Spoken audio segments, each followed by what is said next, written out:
Okay, so for the first problem, we have here to determine the coordinates of the center of the area of the given figure with respect to the given axis. Okay, so first, this is something that we need to take note of. Ang sabi po dyan, with respect to the given axis, ibig sabihin, look, centroid that we are going to compute is in reference to the axis given. So that means, dito po sa y and then x-axis. So this is an example of a composite figure. So ibig sabihin, it can be divided into a smaller and simpler shape. So here, I already divided them into two basic shapes. We have the triangle based on this figure. Ito po yung ating triangle. Ano? Ayan. And then the area 2 is the semicircle. So let's start with the triangle first. So, syempre, area of a triangle is basic lang naman yan, no? So, 1/2 times the base. Base po natin is, syempre, this is 3. Kung 3 yan, this is also 3. This is 3, and then this is also 3. So, if 3 and 3 yan, so the total distance of this is 6 mm. Ano po? So, 6 mm. Then, of course, the height of the triangle, ano, height base. So, that is 9 times 6. So, 9 mm. So, area 1 is equal to 1/2 times 6 times 9. So, that is 27. 27 mm squared. So, I'm going to write that here. So, next naman is the centroid. So, let's look at the figure. Ang centroid niya po, na-establish na natin kanina, na ang centroid po ng triangle is located at 1/3 from the base. Na, yan, 1/3.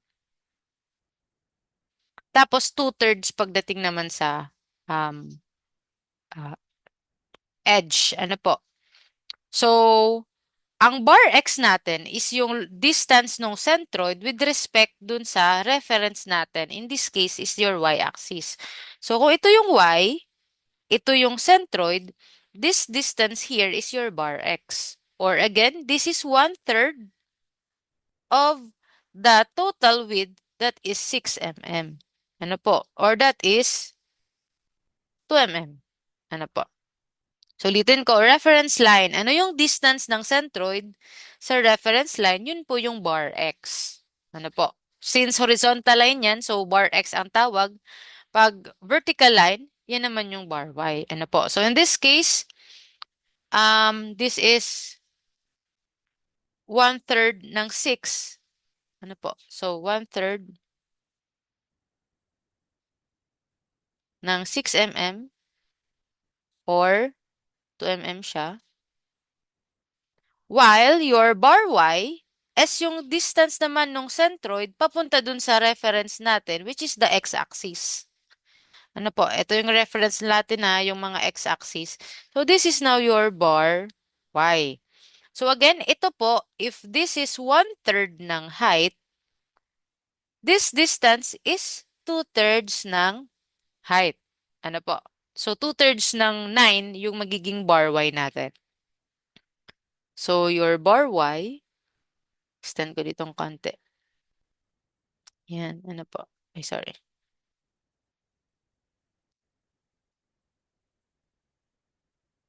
Yan. So, yung height na to is 2/3 ng 9. So, that is 9 times 2/3. Total of 6 mm. So, 6 mm po siya. So, dito ko nalalagay, ayan. So, we have 2 mm and then 6 mm. So, later na po yung bar A bar X, ano po. Punta naman tayo sa semicircle.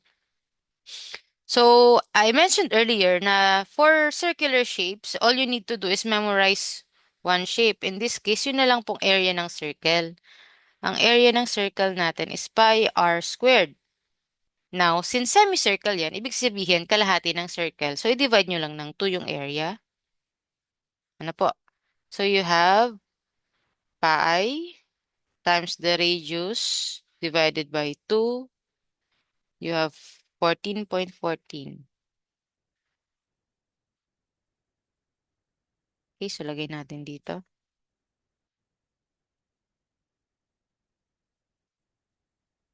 As for the centroid, ang location po ng centroid ng semicircle is nandito. So, di ba, na-establish natin kanina na ang height na to po, ayan, this height here, vertical yan na. So, this bar y is equal to 4r over 3 pi. Kung solve natin, 4 times 3 over 3 times pi or 4 over 5 or 1.27. Okay. So, please take note that again, ang hinahanap po natin is distance ng centroid with respect to the reference line or x-axis. So, yung 1.27 po, this is only this height. Ito yung 1.27. What we need is the total height. So, i-add pa po natin yung remaining na 9 mm. So, the total height of the centroid with respect to the x-axis is 9 plus 1.27. Yan yung total height. Ano po? Distance nito with respect here. Ano po? So that's how, that is your centroid. So extend natin to. So from this point hanggang dito sa ilalim, or sorry, sa x-axis, this distance is 10.27. So yan yung ating bar y, bar y. Lagay ko dyan. Kasi vertical, 10.27 mm. As for the x-axis, eto po, you don't need the 4r over 3 pi here. Kasi ito, x-axis is the distance of the centroid with respect to the y. So as you can see, we already know this distance, di ba? This is, ilan yan? 3 mm because that is the radius also. So that is already your, ayan, ano po. This is already your, sorry. This distance here is 3 mm. Yun na yung ating bar x. So, 3 mm. So, let me correct this one. The symbol should be small a. So, bakit small a? Kasi the small a represents the smaller shapes that we have divided from the composite figure. Ano po? So, area 1, bar x, and then area bar y. So, all we need to do is multiply the area with the centroid. So, 27 times 2, 54. Next, 27 times 6, we have 162. Next, we have 14.14 times 3. You have 42.42. Next, let's multiply it with 10.27, 145.22. So, as you can see po, if we add this is already the sum of the individual's area times the individual centroid. Likewise, ito din naman po, that is the sum of the individual area times the individual centroid with respect to the y-axis. So, writing it down now, meron tayong summation of area is equal to, all you need to do is add lang naman, 54 plus 42.42. So, you have 96.42. Itong isa, ay di summation ng area and then centroid. So, bale, 162 plus 145.22. 307.22. Okay, now remember the equation that was presented on the first lecture.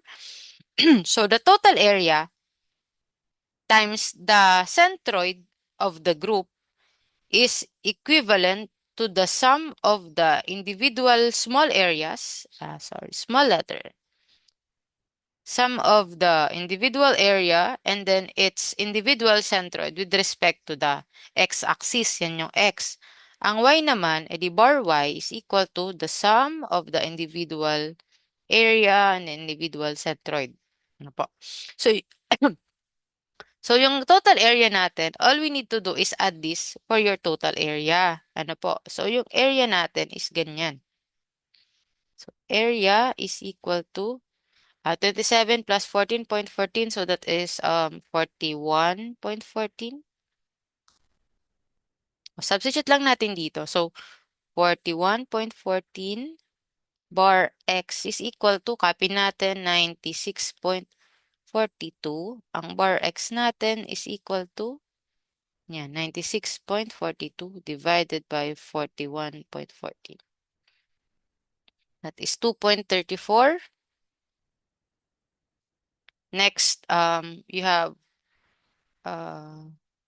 area ulit, 41.14 bar y is equal to 307.22. Ano po? Again, kinapin natin siya ha. Eto, this is 96.42. This one, this is 307.22. Ano po? So, 307.22 divided by 41.14. That is equal to 7.47.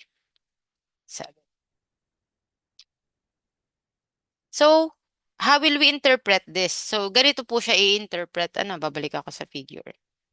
So, ibig sabihin yan, at a distance of 2.3234 and at a distance of, so, andito daw yung centroid niya dyan sa, sorry, andito daw sa 2.34, nandyan. Tapos, at a height of 7.47, so dito galing, no? So, mga nandito yan, 7.47, nandito po yung centroid ng group. Ano po? So, sabihin natin, andito siya. Ayan. So, eto yung, sorry, andito na. So, andito po yung 2.34, andito naman yung 7.47. Ibig sabihin, yung composite figure na to, dito po nakalocate yung kanyang centroid. Or ibig sabihin, pag kinumbine natin yung two individual centroid, doon nakalocate yung centroid ng group. Ano po? Ayan. So that is actually what we have solved. So again, that is how you solve a problem. Repeat ko lang, what we do is we'll identify first what is the reference point. That is the one of the most important thing that you need to clarify first. Ano po? Yun muna yung dapat nyong ma-establish before you start solving anything. Then once you have established the reference point, you divide the composite figures into simpler areas. After that, solve for the area. After solving the area, locate the centroid and then solve for its distance with respect to the reference point. Ano po? Okay, so let's go to the next example. Let me see. Ayan. So ito naman, since this, ayan, may negative tayo. Ano po? So let's have this one. Sige. So here, bale, I will have indicate here 3 areas. So unahin ko pong area is itong rectangle. Ano? Ilagay ko, area 1. So siguro, ito siya. Ano? Ito yung rectangle natin. Yan. Ito yung area 1. Ano po? So, yung area 1, so solid siya. So, ang mangyayari, area 1 ko, susubtrakan natin siya nitong isang semicircle sa gilid, tapos mag-add tayo ng isang semicircle. Ito naman, ano po. So, etong box na to, 1, Tapos, i-add natin tong box na to, 2. Tapos, isusubtract natin to kasi butas siya. So, negative to. Ano? So, that is how we identify them. So, isa-isahin lang natin. So, for number 1, we have the rectangle. So, rectangle siyang ganito. Ay, sorry. Anyway. Rectangle, ano po? So, rectangle. Madali lang naman ang area ng rectangle. Area 1 is base times height. From this figure, sabi dyan, the ellipse is 17 by 9 daw yung rectangle. 6 by 4 yung quarter ellipse. Tapos, quarter circle na, 6 inch yung radius. So, ito yung quarter circle. Ito naman daw yung ellipse na 6 by 4. Lagyan ko na tuloy dimension. So, kung 6 by 4 siya, ito yung 6. Ito yung 4. Naka-inches yan, Pag inches po, ganyan ang symbol. Ayan. So, ito yung 6 by 4 na quarter ellipse. Ito naman yung 6 inches radius na. Ayan. Tapos, 17 by 9 yung rectangle. So, syempre, base times height lang naman to. So, 17 times 9 equals 153 inch squared. Ano po? So, this is your area. Wait lang, lagay natin. Area, bar X, bar Y. Ayan. So, dito, hindi naman nagsabi ano po kung saan, ayan pala, sorry. Centroid with respect to the X prime and then the Y axis. Ano po? So, asan ang X prime? Ito yung X prime. So, dito tayo magre-reference tapos Y axis. Ano po? Again, this is the axis that we need to establish. So, for the rectangle, syempre, alam naman natin ang center ng rectangle. Ano po? All you need to do is divide the base and then the height. So, andito yan. Tapos, with respect daw po dito. So, first, for the X, yung distance niya sa y-axis. Ano po? Ang y-axis natin is ito. So, this is the distance. Ayan. So, ito ngayon siya. Ano po? Ito yung distance natin. Siyempre, kung 17 yung total length, i-divide mo lang naman sa 2 ang 17. So, that will be 8.5. Ay, sorry. 8.5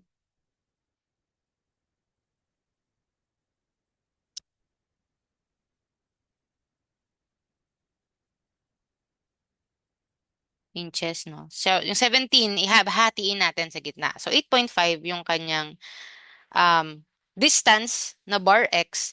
Tapos yung bar Y niya, yung distance ng centroid, again ha, distance sa reference line, which is your bar X prime. So, hahatiin mo naman yung height na 9 inches. So, kalahati ng 9 is 4.5. So, 4.5 naman to ngayon. So, 4.5 inches naman siya. So, ilagay ko muna sa table.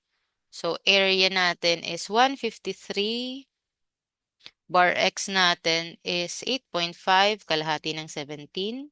Bar Y is 4.5, kalahati ng 9. Ano po? So, ang next area natin is yung ellipse. So, ito na ngayon ang area natin na sunod. Ito, tapos ito. Ay, naging ano siya. Anyway. Pero ito po yung ating next shape. Ayan. So, yan yung ating area 2. So, para sa ellipse, andyan naman ang 4 inches and 6 inches. Solve natin siya. So, area 2 is equal to 118. 6 times 4. So, lagay natin. Area is equal to pi times 4 times 6 divided by 4. So ito po yung area ng ellipse or 6 pi or 18.85. So lagay ko tuloy yung area. By 18.85.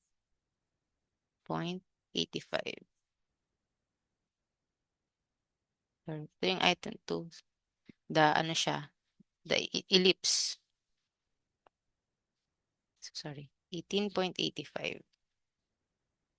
Dapat pala green. So, area 2 is the ellipse. We have pi. So, yung centroid niya naman, ito yung ulit-ulit, no? Pag kahit siya ellipse siya or kahit semicircle, we are going to use 4r over 3 pi. So, nandito ulit siya po. Tapos, ang distance niyan is 4r over 3 pi. Ano? Distance dito?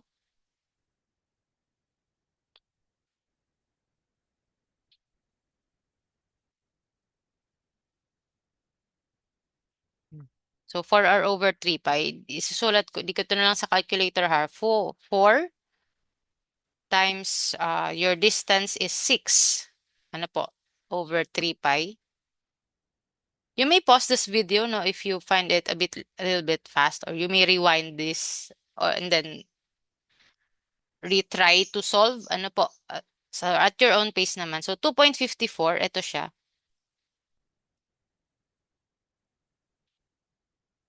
So, ayan. That is the distance of the centroid. Ano po? With respect to the y-axis. Ha? Siya yan. Ano, distance ng with respect to the y-axis. Yan. So, 2.54 yung ating bar x. As for the bar y, ito naman siya ulit. Ano po? So, this line here, ayan. Ito naman yan. 4r over 3 pi ulit. Pero ang radius niya ngayon, kanina, di ba? Ito yung 4r over 3 pi. So, 4 times 6 over 3 pi. Ito naman, 4r over 3 pi. So, 4 times 4 over 3 pi. No? Papalitan natin siya ngayon ng 4. Sorry. 4 times 4 over 3 pi. Magiging siyang 1.7. Sorry. Pero hindi po 1.7 ang y. Again, distance ng centroid with respect to the bar x. So, the total height would be 1.7 plus, ilan na nga to? This is 9 inches. Ano po? So, 1.7 plus 9, that will be your total distance. Ano po?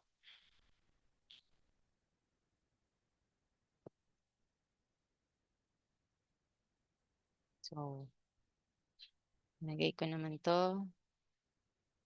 Dito ko na lang po sa labas, ha? Yan. Ay, sorry. Okay. Dito ko na lang siya ilalagay. So, ang inire-reference ko na po is itong nasa ilalim. So, 1.7 times 9. So, 10.7.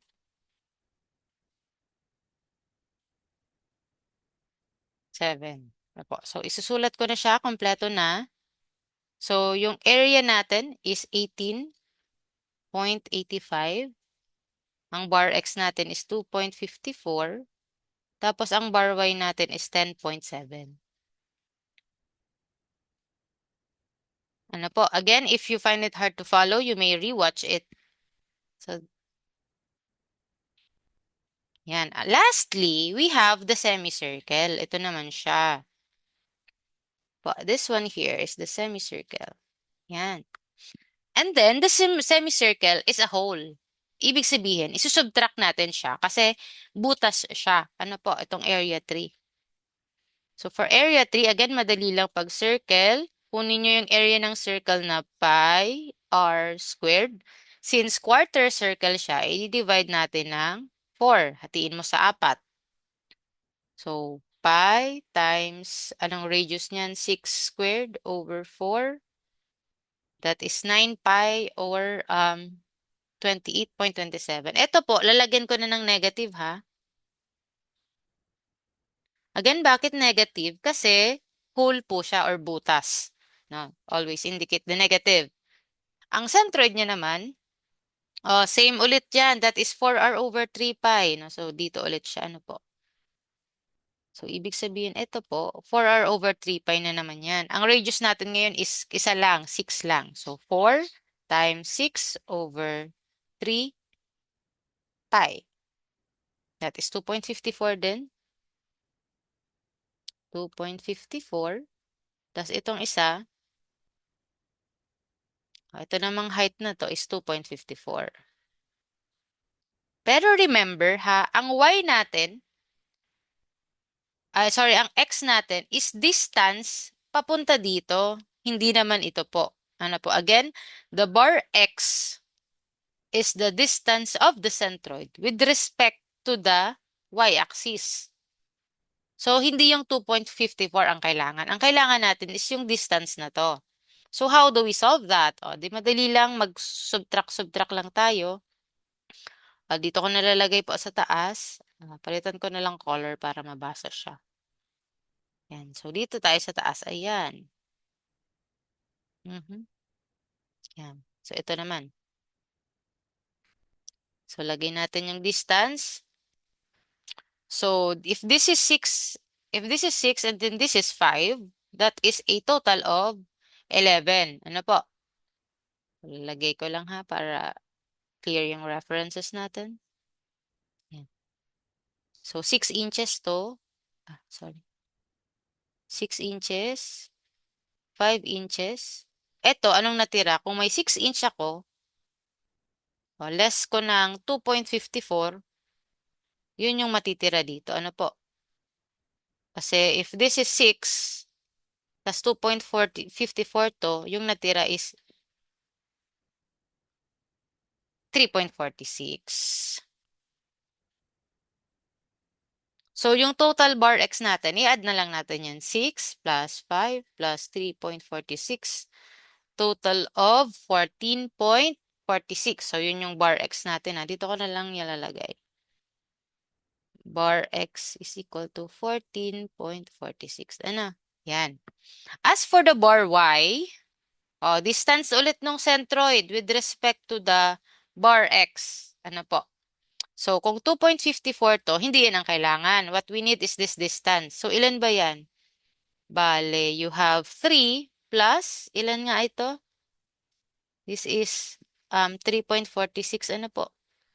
Kanina, 6 minus 2.54 is 3.46. So, ang distance na to is equal to 3 inches plus 3.46. Or, dito ko na lang din. So, 6.46 yung ating bar y. Sorry, let's write here bar y. Yan. So, lagay ko na siya dito ha. So, sa 3, we have a quarter circle na negative. Lalagay ko dyan ha. Negative kasi whole po siya. So, let's write it now. Meron tayong area na negative 28.27. Ang bar x natin is 14.46. Ang bar y natin is 6.46. Yan. Tapos, i-multiply na natin sila. A bar x, A bar y. So, lang yan. 153 times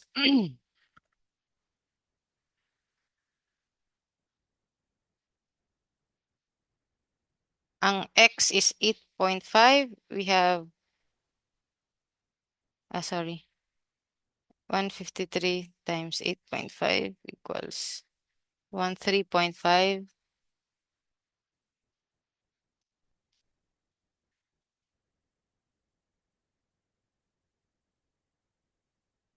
4.5. 688.5. Next, 18.85 times 2.54.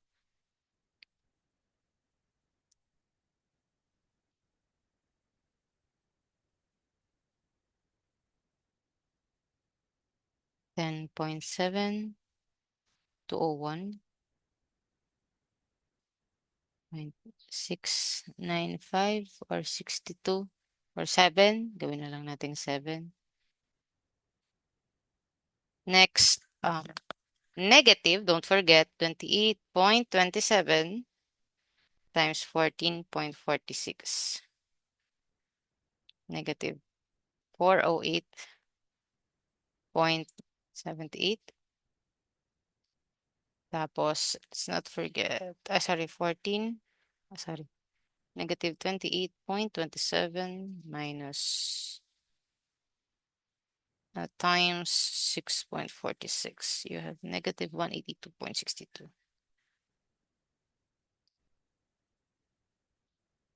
O syempre, add ulit natin siya. Ang total area natin here is equal to, bale, 153 plus 18.85 minus 28.27 equals 143.58. Ito naman yung ating summation of area and centroid bar x. So, 13.5 plus 47.879 minus 408.78, that is equal to 939.6. Right. The other one, summation of area and then bar y. You have 688.5 plus 201.7 minus 182.62. That is 707.58. Yan. So, malapit na ha. Next, A bar X centroid is equal to the summation. So, you have 143.58 bar X is equal to 939.6. So, ang bar X natin is equal to 939.6 divided by 143.58. 6.54. Next, you have area bar y is equal to the summation of individual area and then individual centroid. So you have 143.58 bar y is equal to 707.58. So here your bar y is equal to 7.58 divided by 143.58. 4.93 inches. Sorry, let's change the color. Yan, 6.54 tsaka 4.93. Again, how do we draw that here? Ibig sabihin daw po, palitan natin ng red or purple. So, at a distance of 6.54, so galing dito sa y-axis, maglagay ka ng 6.54. Tapos, galing naman sa x-axis, 4.93 daw. So, mga nandito siya, 4.93. So, ibig sabihin, nandito yung ating centroid ng group. Ibig sabihin, nandito yung centroid ng total composite figure at a distance of 2. Ganyan. Sorry, 6.54 and at a height of 4.93. Ay, mas mataas pala siya dito. So, sorry, ulitin natin.